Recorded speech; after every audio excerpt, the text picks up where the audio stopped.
The morning sun streamed through the blinds of Pam Bondi's office in downtown Tampa. She sat at her desk, reading through a stack of papers.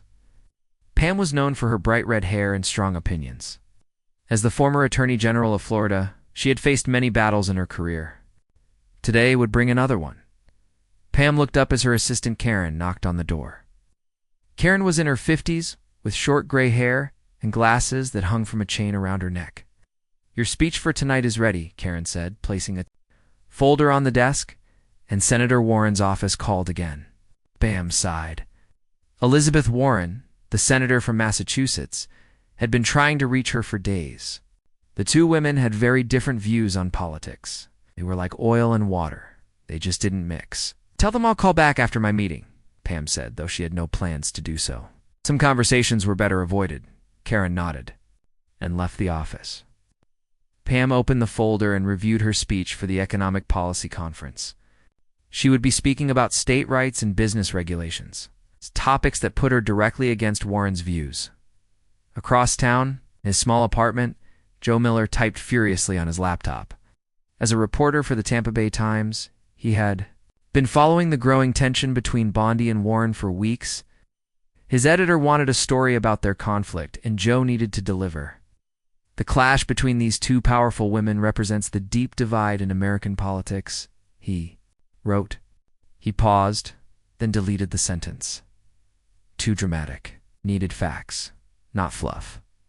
His phone rang. It was his source inside Warren's office. "You won't believe what just happened," the voice said. "Warren is furious about Bondi's comments on the Morgan case. She's planning something big." Joe sat up straighter. "What kind of something big?" "I don't know details, but she said, and I quote, 'Bondi needs to learn there are consequences to spreading lies about my policies.'" Joe's heart raced. This was exactly the kind of quote he needed. "Can I use that?" "Not directly, but you can." "Say a source close to the senator confirmed it." After hanging up, Joe added the information to his article. The story was taking shape.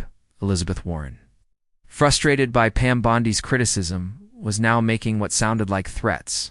Back in her office, Pam received a text from her friend Bill Taylor, a political consultant who had worked with her for years. "Have you seen the news?" His message read. "Warren is on the warpath." Pam opened her news app and saw Joe Miller's article. The headline jumped out at her. "Senator Warren warns of consequences for Bondi after policy dispute." Pam read the article carefully. According to an unnamed source, Warren had made comments that could be seen as threatening. Pam wasn't surprised. This was how politics worked. Tough talk and power moves. She called Bill. "What do you think?" she asked when he answered. "I think she's trying to scare you into backing down before the conference," Bill said. "Your speech criticizes her banking regulations. She knows it could damage her new bill." "Not changing a word," Pam said firmly. "That's my girl." Bill laughed. "But be careful. Warren has powerful friends." Later that afternoon, Pam attended a lunch meeting with local business leaders. The restaurant was busy, filled with men and women in suits discussing deals over expensive meals. Pam sat at a corner table with 3 business owners who had supported her campaigns. "We heard about Warren's comments," said George, the owner. "Of a construction company?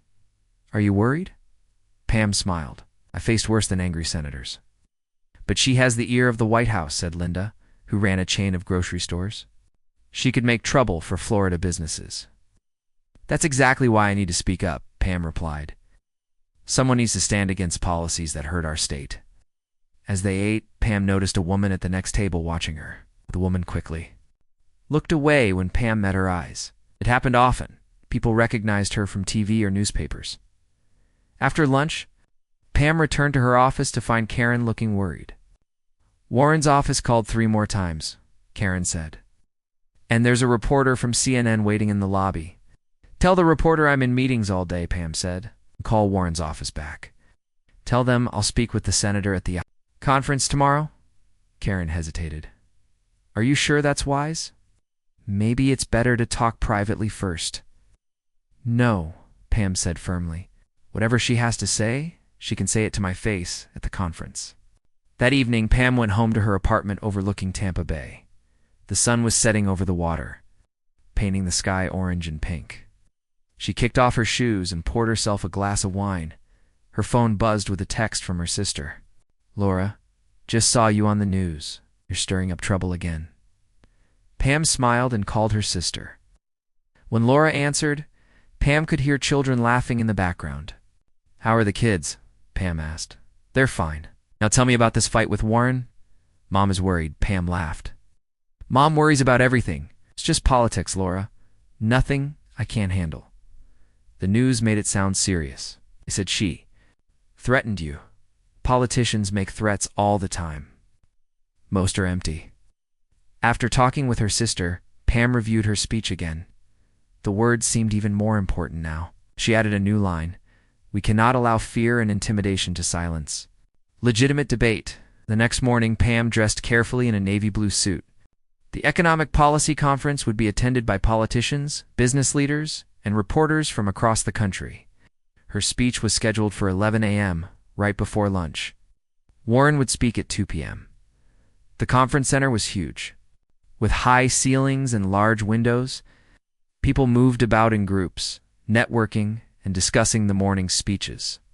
Pam spotted familiar faces. Governors, CEOs, Joe Miller stood near the entrance, interviewing attendees. He saw Pam and hurried over.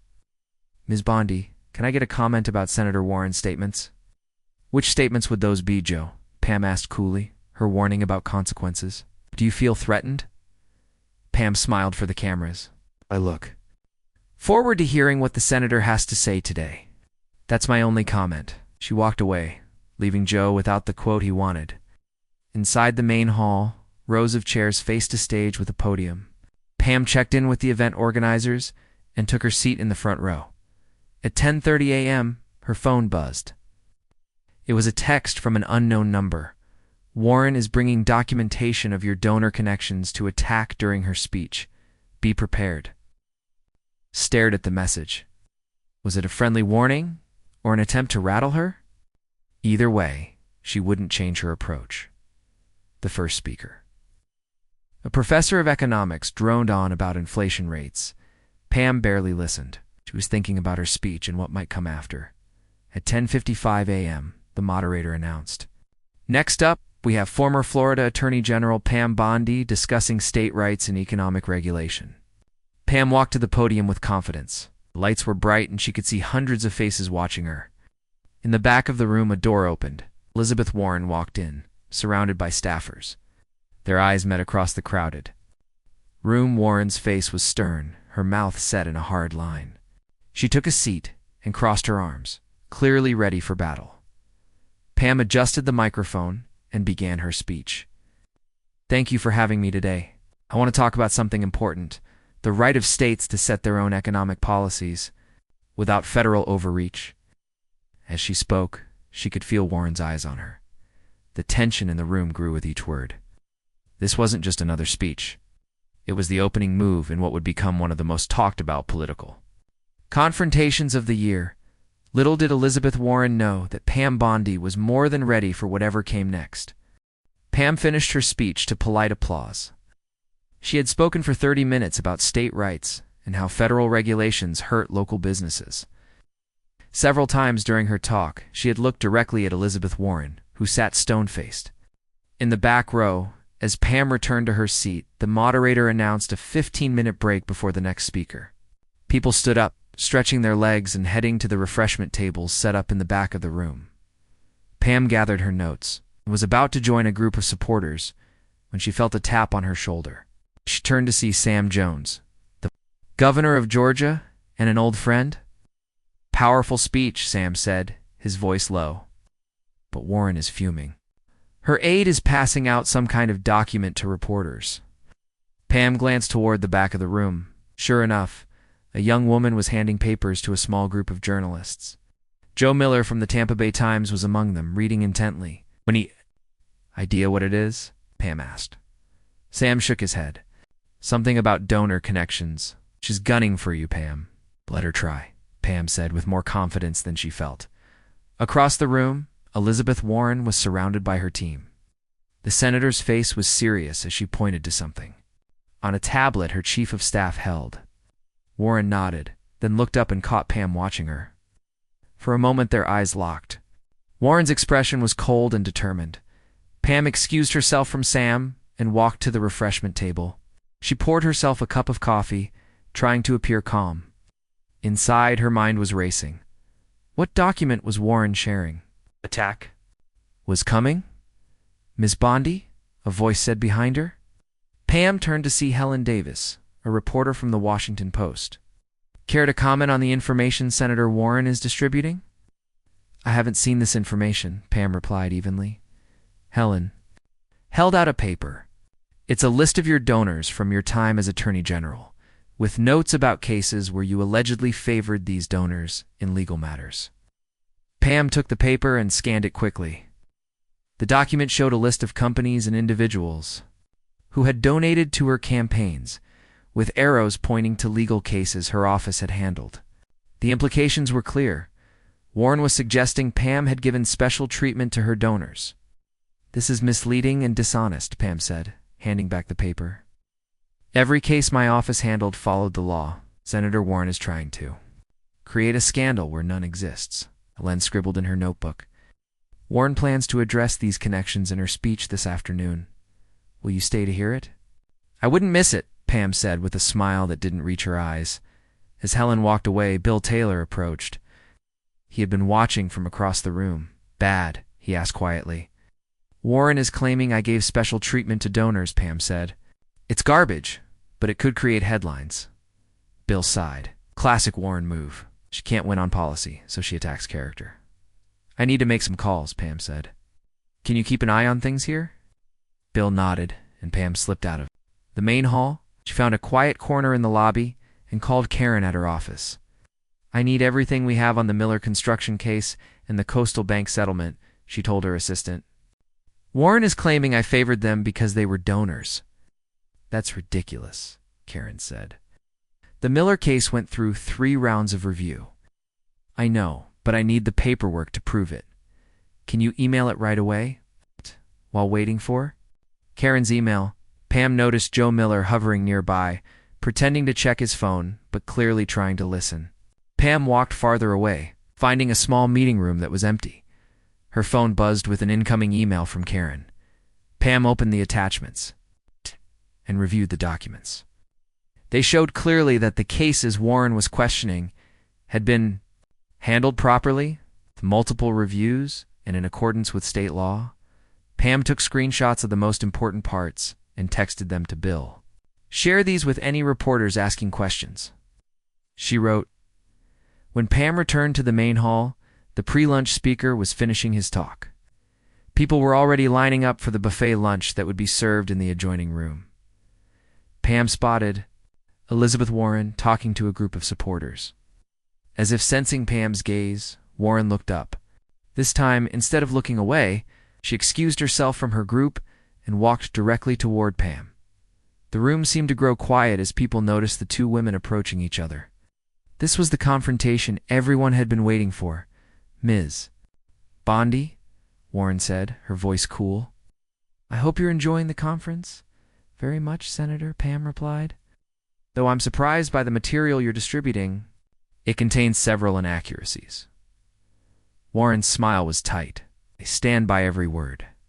The public deserves to know when officials put donors above citizens. Is that what you'll claim in your speech? Pam asked. I plan to present facts, Warren said, something your speech was short on. A small crowd had gathered around them, not hiding their interest in this exchange. Joe Miller was furiously taking notes. Senator Pam said, keeping her voice steady. I welcome fact-based discussion. But what you're doing is not that. Warren stepped closer. I've been in Washington long enough to recognize corruption when I see it. Your record speaks for itself. What about your record? Pam asked. Shall we discuss the companies you protected while claiming to fight for consumers? Warren's face flushed slightly. You'd be wise to consider your words carefully. People who spread lies about my work tend to regret it. There it was, the threat spoken publicly this time. Murmur ran through the onlookers. Is that a threat, Senator? Pam asked, her voice carrying just enough for those nearby to hear. It's a statement of fact, Warren replied. Now, if you'll excuse me, I need to prepare for my speech. Warren turned and walked away, her team closing ranks around her. The crowd slowly dispersed, breaking into small groups clearly discussing what they had just witnessed. Bill hurried over to Pam. "Well, that was something. You okay, fine?" Pam said. "But now we know for sure what her game is. What's your plan?" Bill asked. "First lunch," Pam said with a small smile. "Then I'll sit front row for her speech and take careful notes. If she lies about my record, I'll need specifics to counter." During lunch, Pam sat with a group of state officials from Florida and Georgia. They discussed normal things: family, weather, local politics. But Pam could feel eyes on her from around the room. Everyone was waiting for Warren's speech and Pam's response. After lunch, people filed back into the main hall. Warren's speech was scheduled as the first after lunch. Pam took a seat in the front row, directly in Warren's line of sight. It was a power move. Letting Warren know she wasn't intimidated, the moderator introduced Warren with glowing praise about her work on consumer protection. Warren took the stage to enthusiastic applause from her supporters. "Thank you," Warren began. "Today I want to talk about integrity in public service." Pam felt a chill. This wasn't going to be a policy speech. It was going to be a direct attack. For the next 40 minutes, Warren spoke about corruption in politics.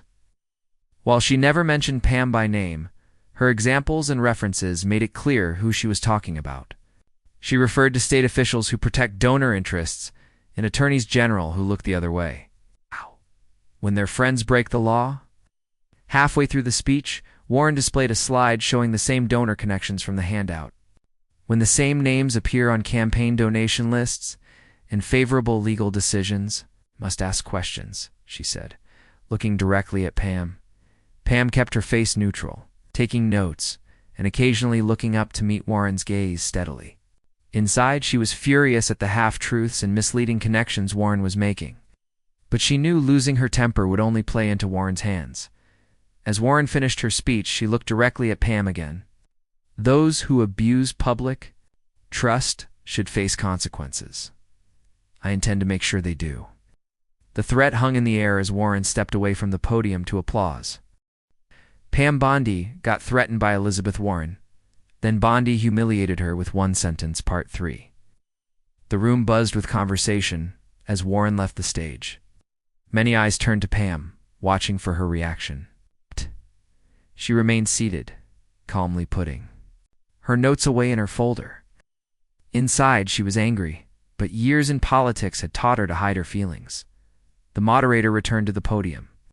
"We'll take a 15-minute break before our panel discussion on federal banking regulations." People stood and moved about the room. Some approached Warren to shake her hand and offer praise. Others gave Pam supportive nods or concerned looks. As they passed, Bill Taylor appeared at Pam's side. "That was a direct attack," he said quietly. "Yes, it was," Pam agreed. "Based on twisted facts. What's your next move?" Pam stood up, smoothing her jacket. "First, I need to make a call." She walked to a quiet corner of the lobby and called Mike Wilson, her former deputy from the Attorney General's office. Mike had handled many of the cases Warren had mentioned. "I saw clips of her speech online," Mike said when he answered. "She's way off base. I need your help," Pam said. "Can you send me the full case files for the Coastal Bank and Miller construction cases? The complete timeline?" "Give me 30 minutes," Mike promised. While waiting, Pam noticed Joe Miller heading her way, notepad in hand. "Miss Bondi," he called. "Can I get your response to Senator Warren's speech?" Pam smiled. "Joe, you know better than to print only one side of a story. I'll have documents for you in an hour that show the senator's claims are misleading. What about her threat? She clearly suggested she would pursue some kind of action against you." "Been in public service for many years, Joe. I've faced tougher opponents than Elizabeth Warren." Joe scribbled in his notepad. "Will you confront her during the panel discussion?" "I plan to focus on policy, not personal attacks," Pam said. "Now, if you'll excuse me." As Joe walked away, Pam noticed Elizabeth Warren watching from across the lobby. Their eyes met briefly before Warren turned to speak with a staff member. Pam's phone buzzed with a text from Sam Jones. "The panel moderator just told me Warren requested to sit next to you." "This is getting interesting," Pam texted back. "Letter." "I'm not worried." When Pam returned to the main hall, the stage had been rearranged. Instead of a podium, there was now a long table with 6 chairs. Name cards showed the seating arrangement. Pam's name was in the middle, with Elizabeth Warren's right beside it. People began taking their seats as the 4 other panelists arrived, 2 economists, a bank president, and a consumer advocate. Pam greeted each with a smile and a handshake. Elizabeth Warren entered last, walking directly to her seat. She nodded briefly to Pam but didn't speak. The moderator, a well-known financial reporter named Daniel Green, took his position at a small podium to the side of the panel table. "Welcome to our discussion on banking regulations and consumer protection," Daniel began. "We have a distinguished panel today." He introduced each panelist, saving Warren and Pam for last. And of course, Senator Elizabeth Warren, who has been a leading voice for consumer protection, and former Florida Attorney General Pam Bondi, who has championed state rights and financial regulation. The discussion began with general questions about banking laws. For the first 20 minutes, it remained civil, with each panelist offering their views without direct confrontation. Then Daniel turned to Warren. "Senator, in your speech earlier, you suggested that state officials sometimes protect donors at the expense of consumers. Could you expand on that?" Warren leaned forward. "Yes, Daniel. When I look at certain cases in Florida, under Attorney General Bondi's leadership, I see troubling patterns. For instance, the Coastal Bank case, where a major donor to Ms. Bondi's campaign received minimal penalties for serious violations." Daniel turned to Pam. "Ms. Bondi, your response?" Pam's phone had buzzed a few minutes earlier with an email from Mike. She opened it now, quickly scanning the attached documents. "The facts don't support the senator's claims," Pam said calmly. "The Coastal Bank case went through 3 levels of review. The penalties were in line with state guidelines and approved by a bipartisan committee." Warren shook her head. "Penalties were far below what other states imposed for similar violations." "Other states have different laws," Pam replied. "If you check the record, you'll see that under my leadership, Florida collected more in consumer protection penalties than in the previous 3 administrations combined." The tension between the 2 women was obvious. The other panelists seemed reluctant to jump in. "Senator Warren," Daniel said, "you mentioned consequences for officials who favor donors. What exactly did you mean by that?" Warren straightened in her chair. "I believe public officials should be held accountable. My office is preparing a report on regulatory capture at the state level, focusing on cases where political donations appear to influence legal outcomes. We plan to refer our findings to the appropriate ethics committees." The threat was clear. Warren was planning to launch a formal investigation targeting Pam. Daniel turned to Pam. "Ms. Bondi, your thoughts?" The room grew quiet. Everyone waited for Pam's response. "I welcome any fair examination of my record," Pam said. "But I'm concerned that the senator is using her position to target political opponents, rather than addressing real issues facing Americans." Warren's face flushed slightly. "This isn't political. This is about protecting consumers from corrupt practices." "Is it?" Pam asked. "Because from where I sit, it looks like intimidation of those who disagree with your policies." The other panelists shifted uncomfortably in their seats. The bank president cleared his throat. "Perhaps we should return to the topic of regulation." Daniel ignored him. "Senator Warren, are you suggesting that Ms. Bondi acted improperly in these cases?" "The evidence suggests a pattern of favorable treatment for donors," Warren said firmly. "My office will present these findings publicly next month." Pam felt her phone buzz again. Another email from Mike. She glanced down quickly and saw new documents that directly contradicted Warren's claims. "Senator," Pam said, "I've just received the complete files for the cases you've mentioned. They show that your claims are simply false. For example, in the Miller case, my office actually increased the penalties recommended by the review board." Warren looked surprised. "I have different information." "Your information is wrong," Pam said simply. The consumer advocate on the panel, a woman named Ruth Clark, spoke up. "I worked on the Miller case review board. Ms. Bondi is correct. The final penalties were increased, not decreased." Warren glanced at her staff seated in the front row. They looked concerned. Daniel sensed blood in the water. "Senator, did your office verify these claims before making them public?" Warren straightened her papers. We used the information available to us at the time. If there are discrepancies, we'll review them. Discrepancies, Pam said. You accused me of corruption based on false information. That goes beyond a discrepancy. The audience was completely silent now, hanging on every word. Daniel turned back to Pam. Ms. Bondi, what do you think about the senator's planned report? On your conduct? Pam looked directly at Warren. I think the senator should be very careful about making accusations without proper facts. It reflects poorly on our office and on the Senate. Warren leaned toward her microphone. Ms. Bondi, I stand by my concerns. Public officials who appear to favor donors deserve scrutiny. If you have nothing to hide, you shouldn't fear an investigation. Was the moment everyone had been waiting for. Warren had directly challenged Pam in front of hundreds of witnesses and media. The threat was no longer veiled. Pam remained calm. She looked at Warren for a long moment, then spoke clearly into her microphone. Senator Warren, I've spent my career upholding the law based on facts, not political vendettas. Unlike some, I don't need threats to stand by my principles. The room went completely still. Warren's face flushed deep red. She opened her mouth to respond, then closed it again. In one simple sentence, Pam had not only defended herself, but had turned Warren's threat back on her, suggesting that Warren was the one using intimidation for political purposes. Daniel quickly moved to another topic. The damage was done. People in the audience exchanged glances. Joe Miller was frantically typing on his phone, no doubt filing a story about what had just happened. Warren remained silent for the next several minutes, letting other panelists carry the discussion. Pam answered questions about state regulations, calmly and professionally, as if the confrontation had never happened.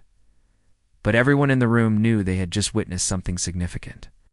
With a single sentence, Pam Bondi had humiliated Elizabeth Warren in public, exposing her threat as the political intimidation it was.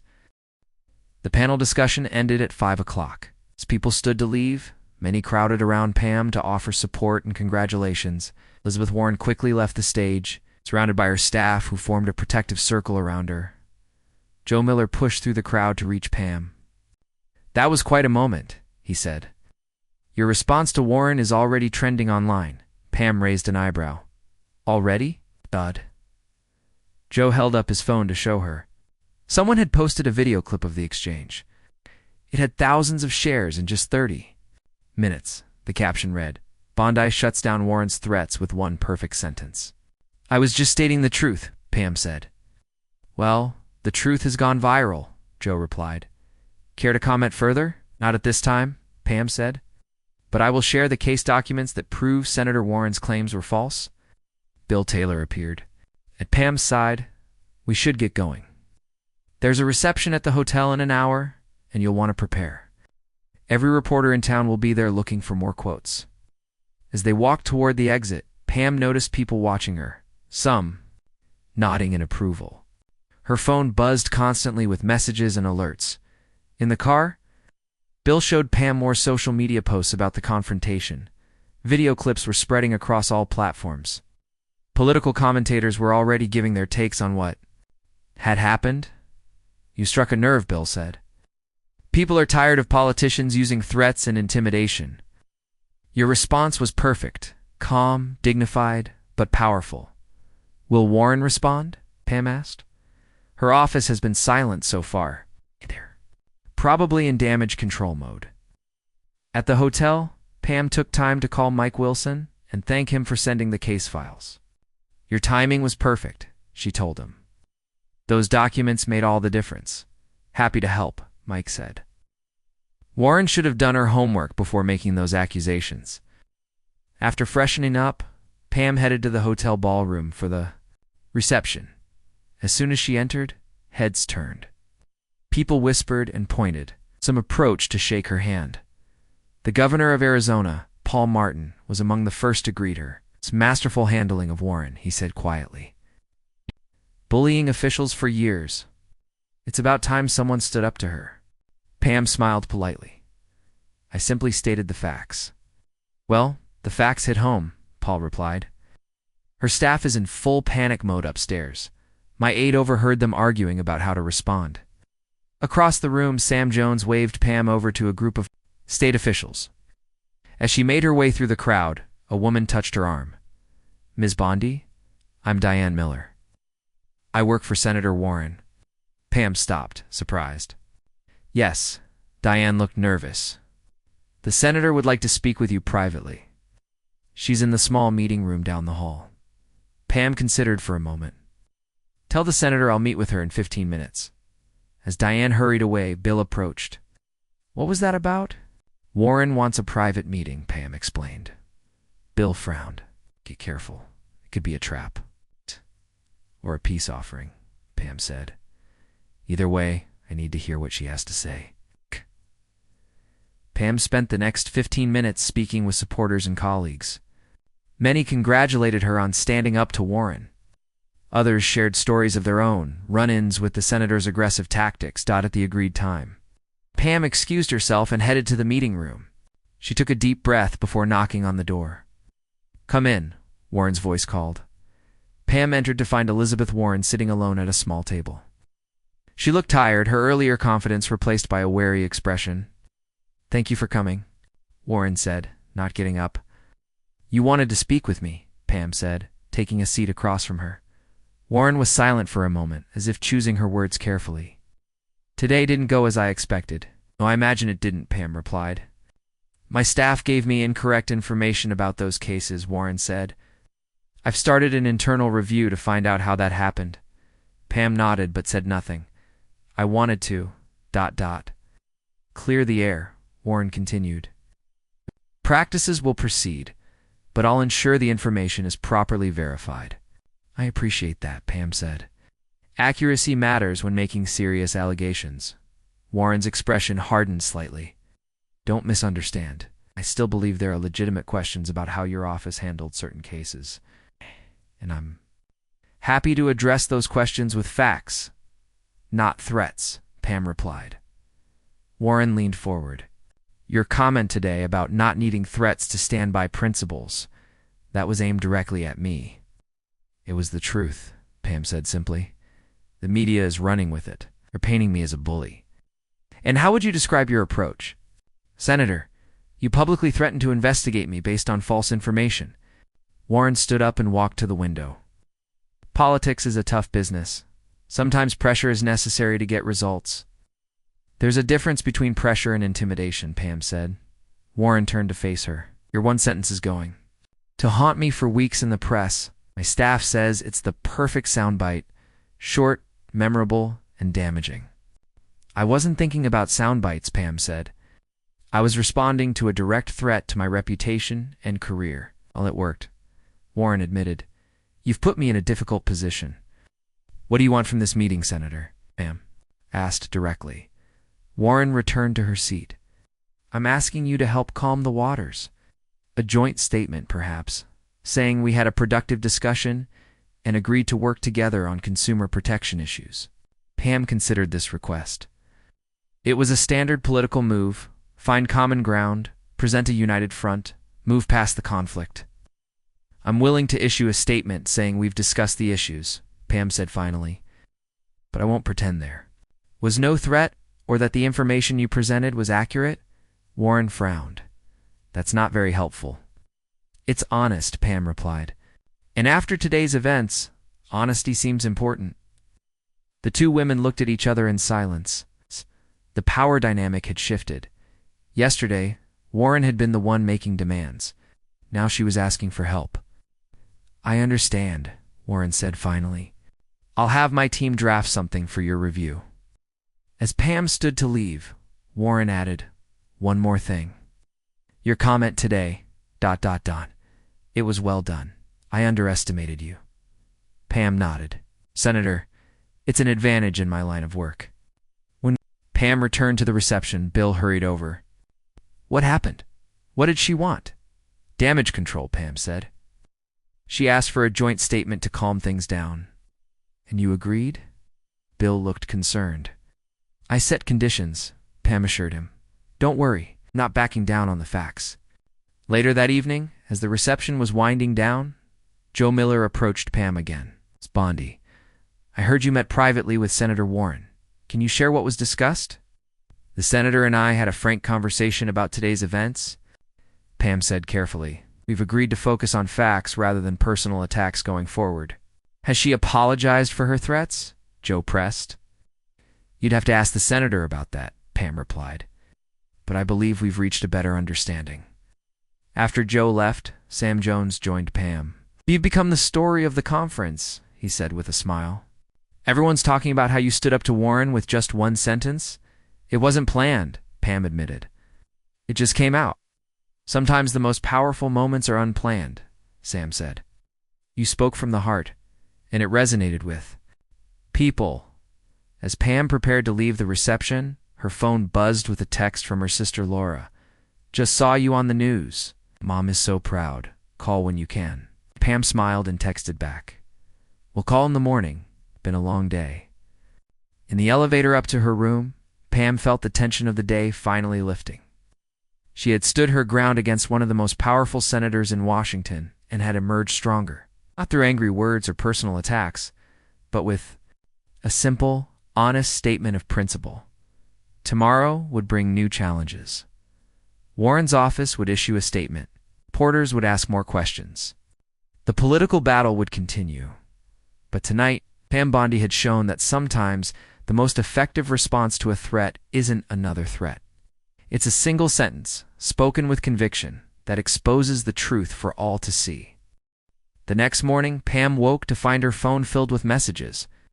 Overnight, the video of her exchange with Warren had spread even further.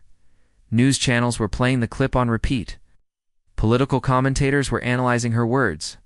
Social media was buzzing with reactions. Pam called her sister Laura while having coffee in her hotel room. You're famous now, Laura said when she answered. The kids saw you on TV this morning. They think their aunt is a superhero. Pam laughed, heartily. A superhero, I just spoke the truth. Well, the truth has made you the talk of the nation, Laura replied. Mom keeps calling everyone she knows to tell them about it. After talking with her sister, Pam opened her laptop to check the news. The headlines were catching. Bondi silences Warren with single-sentence former AG stands up to senators. Threats Warren stumbles after Bondi's perfect response. There were opinion pieces, too, from both sides of the political spectrum. Some praised Pam for standing up to bullying tactics.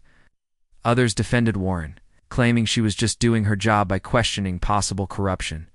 A knock on the door interrupted Pam's reading. It was Bill Taylor. Have you seen this? He asked, holding up his tablet as he entered the room. On the screen was a statement from Warren's office, Senator Warren and former Attorney General. Bondi had a productive meeting last evening to discuss their differing views on regulatory approaches. While they maintain their policy differences, both agreed that fact-based discussion serves the public better than personal attacks. The senator's office is reviewing information regarding specific cases mentioned during yesterday's panel. Pam nodded. It's carefully worded. It's no apology, but they're backing down on the accusations. Your team sent over a draft response, Bill? Said, handing her a paper. They want your approval before releasing it. Pam read the draft statement. It acknowledged the meeting with Warren and reaffirmed her commitment to transparency and public service. The tone was professional, not gloating or antagonistic. It looks good, she said, handing it back. Tell them to release it. What's your plan for today? Bill asked. The final day of the conference is usually quiet, but everyone will be watching you and Warren. I'll attend the closing sessions. As planned, Pam said, no changes. I won't avoid Warren, but I won't seek her out either. Bill smiled, professional as always. That's why you're so effective. After Bill left, Pam dressed for the day and headed down to the conference. In the lobby, she passed a TV showing a morning news program. The hosts were discussing her confrontation with Warren. What made Bondi's response so powerful, one commentator was saying, was its simplicity. She didn't attack Warren personally. She just pointed out the hypocrisy of using threats while claiming to stand on principle. The hotel was buzzing with activity as attendees prepared for the final day of the conference. Many people nodded or smiled at Pam as she passed. Some stopped to offer words of support. The first session was a breakfast panel on financial technology regulations. Pam took a seat near the back, not wanting to draw attention. But heads turned as she entered and whispers followed. Halfway through the panel, Pam felt her phone buzz with a text from Sam Jones. Check your email. You need to see this. Pam opened her email to find a message from Sam with a link to a news story. The headline read, Warren aide resigns after providing false information on Bondi cases. The article explained that a senior aide in Warren's office had resigned that morning, taking responsibility for giving the senator incorrect information about Pam's handling of the Coastal Bank and Miller construction cases. The aide admitted to not properly verifying the facts before Warren used them in her speech and during the panel. As Pam finished reading, another text came in, this time from Joe Miller, looking for comment on the resignation in Warren's office. Texted back, no comment at this time. She put her phone away and tried to focus on the panel discussion, but her mind was racing. Warren's aide taking the fall was a classic political move. It allowed the senator to save face while distancing herself from the false accusations. After the morning sessions, Pam headed to the hotel restaurant for lunch. She had just placed her order when Elizabeth Warren walked in. The restaurant fell quiet as people watched to see what would happen. Warren spotted Pam and, after a moment's hesitation, walked to her table. May I join you? What? Warren asked. Pam gestured. To the empty chair across from her. Please. Warren sat down. She looked tired, with dark circles under her eyes.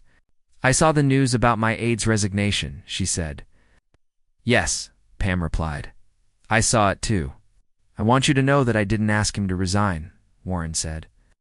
He came to me this morning and admitted he hadn't properly verified the information. He nodded, but said nothing. I should have checked the facts myself, Warren continued. That's on me. Yes, it is, Pam agreed. The waiter brought Pam salad and took Warren's order. When he left, Warren leaned forward. You've handled this well, she said. Many people would have used this situation to attack me personally. That's not my style, Pam replied. I know that now, Warren said. Your one sentence yesterday. It was more effective than any attack could have been. Pam took a bite of her salad. It wasn't planned. I just responded honestly to what felt like intimidation. Warren looked down. At the table, I've built my career fighting for consumers against powerful interests. Sometimes that means being aggressive. There's a difference between being aggressive and making threats based on false information, Pam said. I'm learning that lesson very publicly, Warren admitted. The two women ate in silence for a few minutes. People around them were watching, curiously, probably wondering what they were discussing.